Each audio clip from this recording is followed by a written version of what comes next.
जय जय रामकृष्ण हरी माऊली. आळंदी यात्रा 2024 म्हणजेच कार्तिक यात्रा आणि संत ज्ञानेश्वर महाराज संजीवन समाधी सोहळ्यापर्यंत हा कार्तिकी उत्सव साजरा होत असतो. महाराष्ट्राच्या कानाकोपऱ्यातून अनेक दिंड्या पालखी सोहळे जसं की पंढरपूरला आषाढ महिन्यात जातात तसंच कार्तिकीला माऊलींच्या भेटीला येत असतात. तर त्या निमित्ताने आपण आळंदी परिसरात कोणकोणत्या दिंड्या येतात त्याची माहिती घेत आहोत. तर आळंदीतील मरकड रोड येथे सुयश गार्डन मंगल कार्यालय येथे 2 वेगवेगळ्या गावच्या पालख्या उतरलेल्या आहेत आणि त्यात श्री क्षेत्र कनेर तालुका पारनेर जिल्हा अहिल्यानगर या ठिकाणची संत रंगदास महाराज पालखी ही आलेली आहे. तर या व्हिडिओमध्ये आपण महाराजांबद्दल माहिती जाणून घेणार आहोत. तसेच या पालखीतील लोकांविषयी तसेच दिंडीविषयी माहिती जाणून घेणार आहोत. तसेच वारकऱ्यांचे खेळ हे देखील पाहणार आहोत. तर याच दिंडीबरोबर आणि यांच्या शेजारच्या गावातून आपण म्हणू शकतो एक सिद्धेश्वर महाराज पालखी सोहळा देखील या ठिकाणी वास्तव्यास आलेला आहे. सिद्धेश्वर मंदिर शिरापूर तालुका पारनेर जिल्हा अहिल्यानगर या ठिकाणाहून हा पालखी सोहळा इथं आलेला आहे. तर या पालखी सोहळ्याबद्दल देखील आपण जाणून घेणार आहोत. व्हिडिओमध्ये पुढे जाण्यापूर्वी जे नवीन लोक असतील त्यांनी चॅनलला सबस्क्राईब करा किंवा जे मराठी युजर्स असतील त्यांनी खाली सदस्य घ्या असं बटन असतं त्याच्यावरती क्लिक करा म्हणजे सगळे येणारे नोटिफिकेशन सगळे व्हिडिओ तुम्हाला दिसतील.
तर आपण आलेलो आहोत श्री क्षेत्र मरकळ रोड आळंदी देवाचे या ठिकाणी आणि इथं सुयश गार्डन मंगल कार्यालय इथे एक दिंडी उतरलेली आहे, त्याचा एक पालखी सोहळा आहे. तर आपण याचं पूर्ण शूटिंग घेतलेलं आहे.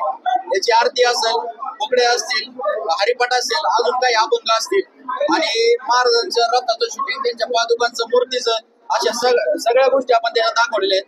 आणि या महाराजांबद्दल आपण आता जाणून घेणार आहोत त्यांच्याकडून. महाराज, तुमचं नाव सांगा सर्वप्रथम. माझं नाव बबन तुकाराम गिरी. बर, या महाराजांबद्दल माहिती सांगा तुमच्या पालखी सोहळ्यात. आमच्या पालखी सोहळ्याबद्दल माहिती अशी का आमचे रंगदास स्वामी महाराज येथे काशीचे ब्राह्मण आहे. आमच्या तीन गावामध्ये त्यांचं वास्तव्य, पोखरी, कणेर आणि आण्याला त्यांची समाधी आहे. त्यांचं मंदिर तिथे म्हणायचं. हो, आमच्या गावामध्ये 1 कोटी रुपयाचं मंदिर बांधलेले आम्ही. बर, आणि त्यांच्या वर्षभरात मंदिरात काय काय उत्सव साजरे होतात? उत्सव एक महाशिवरात्रीच्या वेळेस अखंड हरिनाम सप्ताह 9 दिवसाचा असतो. त्याच्यानंतर अधिक मासामध्ये एक परत पुन्हा आम्ही सप्ताह करीत असतो. त्याच्यानंतर गोकुळाष्टमी, रामनवमी, दत्त जयंती असे कार्यक्रम साजरे केले जातात. वारकरी संप्रदायाचे संत आहेत काय? हो, बरं, यांचं जीवन कार्य थोडस सांगता का? सांगू ना. ते काशीवरून आले आणि ते भ्रमण करीत आल्याच्या नंतर अकलापूर या गावामध्ये आले. ते अकलापूर गावामधून आमच्या पोखरीमध्ये त्याने गावाच्या पूर्वेला त्यांनी असं जगर लावून त्याने योग साधना केलेले आहेत. ते 4 महिने आमच्या पोखरी गावामध्ये थांबले. त्याच्यानंतर आमचे गाव कणेर गावामध्ये आमच्या गंगाद्वार म्हणून आहे, शंकराचं तिथं स्थान आहे. त्या स्थानावर पाणी आहे. पाण्यामध्ये बसून 4 महिने त्या ठिकाणी तपश्चर्या केलेल्या. त्याच्यानंतर 4 महिन्याच्या कालखंडामध्ये ते अनेक गावी येऊन त्यांनी तिथं वास्तव्य केल्यानंतर त्यांची समाधी स्थळच ते आहे. बरं, आळंदीला कोणत्या तिथीला पालखी निघते, कधी पोहोचते? आम्ही आळंदीला निघत असताना आम्ही षष्टीला निघतो. साधारण किती मुक्काम होतात? आमचे आणि दशमीला आम्ही आळंदीमध्ये पोहोचतो. तर आमचे 4 दिवसाचा मुक्काम आणि 5व्या मुक्कामी आम्ही आळंदीमध्ये येतो. आळंदी बरोबरच पंढरपूरला देखील पालखी सोहळा हो, जातो का? पंढरपूरला पण जातो आम्ही. तिकडे जाण्यासाठी किती दिवस लागतात? तिकडं जाण्यासाठी 19 दिवस. बरं, यांचं समाधी मंदिर आहे, तिथं कोणकोणत्या गावाकडून येऊ शकतो, काय काय सोय? त्या गावाकडून येण्यासाठी सोय अनेक गाव कल्याण हवे जातो आमच्यापासून. बरं, आणि त्याच्यानंतर जवळ कर्जोल हरिया, त्याच्यानंतर आमच्या उत्तरेला पोखरी गावे असा आमच्याकडे येण्या जाण्याचा मार्ग आहे. सार्वजनिक वाहतूक व्यवस्था कोणती आहे तुमच्या गावात? एसटी आहे ना. हो, तिकडून त्या कुठून जातात? नारंगाव ते पोखरी म्हणजे आमच्या गावापासून साधारण एक अर्धा किलोमीटरच्या अंतरावर.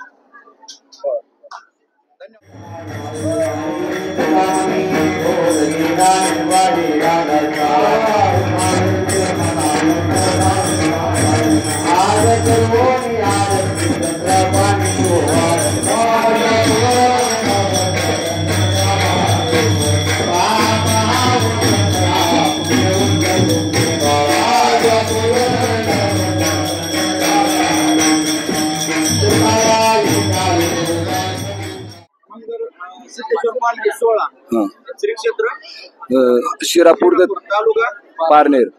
बरं, या ठिकाणाहून श्री क्षेत्र आळंदी देवाची कार्तिकी वारी निमित्त पालखी सोहळा आलेला आहे. आणि सिद्धेश्वर देवस्थान त्यांचं गाव परत सगळे माहिती आपण जाणून घेणार आहे. तुमचं नाव सांगा. भगवान कारभारी नरसाळे, गाव शिरापूर, तालुका पारनेर. हा पालखी सोहळा कुठून निघतो? शिरापूर गावामधून निघतो. म्हणजे सिद्धेश्वर महाराज म्हणजे शंकराचं मंदिर आहे. शंकराचं मंदिर आहे. गेले अनेक वर्षापासून म्हणजे 19 वर्ष आमच्या ह्या सोहळ्याला आज पूर्ण झालेले आहेत आणि सर्वांच्या सहकार्याने हा सोहळा चालू आहे. दिंडी सोहळ्याचं प्रस्थान करून आम्ही तर मुक्काम दर असे 4 दिवसाचे आमचे या ठिकाणी मुक्काम असतात. आणि या सुयश मंगल कार्यालयामध्ये आम्ही सर्वजण पोखरीकर मंडळी शिरापूर असे गोळ्यामेळ्याने आम्ही भक्तिमय वातावरणामध्ये या ठिकाणी हा कार्यक्रम करत असतो. साधारण पंढरपूरला जाण्यासाठी किती पालखी सोहळा निघाला? आमचा शिरापूर गावामधून एक पालखी आहे ना, तुकाराम महाराजांच्या बरोबर आमचा सोहळा आहे. त्याला पण 21 दिवस लागतात पूर्ण परतीच्या प्रवासासाठी. तुमचं गाव यांच्या गावाच्या शेजारी? हा, जवळ आमच्या गावाचं 40 किलोमीटरचं अंतर आहे. तिथे जाण्यासाठी कुठून एसटीची सुविधा आहे? एसटीची सुविधा नाही, पण आमच्याकडून बाकीचा मार्ग निघोज, आळकोटी, इकडून पुणे जिल्ह्यातून चांबोत अशा पद्धतीने असा आमचा मार्ग आहे. सिद्धेश्वर महाराजांचं मंदिर किती सालापासून त्या गावात? बरेच पुराणातलं मंदिर आहे ते. पुराणातलं मंदिर आहे, शिवकालीन मंदिर आहे ते. वर्षभरात उत्सव काय काय? महाशिवरात्रीचा आपण कार्यक्रम करत असतो आणि त्यामध्ये एक चैत्र शुद्ध अष्टमीला षष्टीला आपण अखंड हरिनाम सप्ताहाचा अतिशय मोठा कार्यक्रम करतो. त्यामध्ये आमच्या गावामध्ये एक महाराष्ट्रात नावाजलेला आखाडा त्या ठिकाणी उचाळे साहेबांच्या माध्यमातून भरवला जातो. नाव सांगा. मी गणपती जिजाबा नरसाळे, राहणार शिरापूर, तालुका पारनेर. मी गेले 5 वर्षापासून वारी करतोय पंढरपूरची आणि ही पण वारीचा आनंद आहे ना, इतका भारी असतो ना, असा सोहळा कुठंच नाही जगाच्या पाठीवरती, असा सोहळा नाही. आणि ते पण इथं कोणाला निमंत्रण नसतं. लोक आहे ना सोहळ्यामध्ये असे येतात का कोणाला निमंत्रण नाही, ऑटोमॅटिक एवढे लोक जमतात. हो, एकमेव ठिकाण हे म्हणजे वारीच महाराष्ट्रामध्ये चालणारा एकमेव सोहळा, फक्त हाच सोहळा चालतो जगाच्या पाठीवरती, हाच एकमेव सोहळा आहे. गावातून कसा प्रतिसाद आहे पालखी सोहळ्याला? चांगला प्रतिसाद आहे. आमच्याकडे महिलांची संख्या भरपूर आहे, पुरुष पण भरपूर येतात, अगदी आनंदाने समजे सहभागी होतात. काय अडचण नाही. साधारण किती माणसं आहेत? आमच्या दिंडीमध्ये साधारणतः 70-80 माणसं असतील. पत्रकार म्हणायचं ते या ठिकाणी आवर्जून उपस्थित राहिला. त्यांचं या ठिकाणी आपल्या दिंडी सोहळ्याच्या वतीनं शाल आणि श्रीफळ देऊन सन्मानित करीत आहोत. नामदेव तुकाराम पंढरीनाथ भगवान की जय. माऊली ज्ञानेश्वर महाराज की जय. सद्गुरु रंगदास स्वामी महाराज की जय. सिद्धेश्वर महाराज की जय. त्याचप्रमाणे या ठिकाणी या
Yeah.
तर सर्वांनी व्हिडिओ जास्तीत जास्त शेअर करा. व्हॉट्सअपच्या माध्यमातून, इंस्टाग्रामच्या माध्यमातून या व्हिडिओची लिंक आपल्या सगळ्या लोकांना पाठवा, जेणेकरून ते आपला व्हिडिओ पाहू शकतील. पुढच्या व्हिडिओमध्ये भेटू. तोपर्यंत जय जय रामकृष्ण हरी.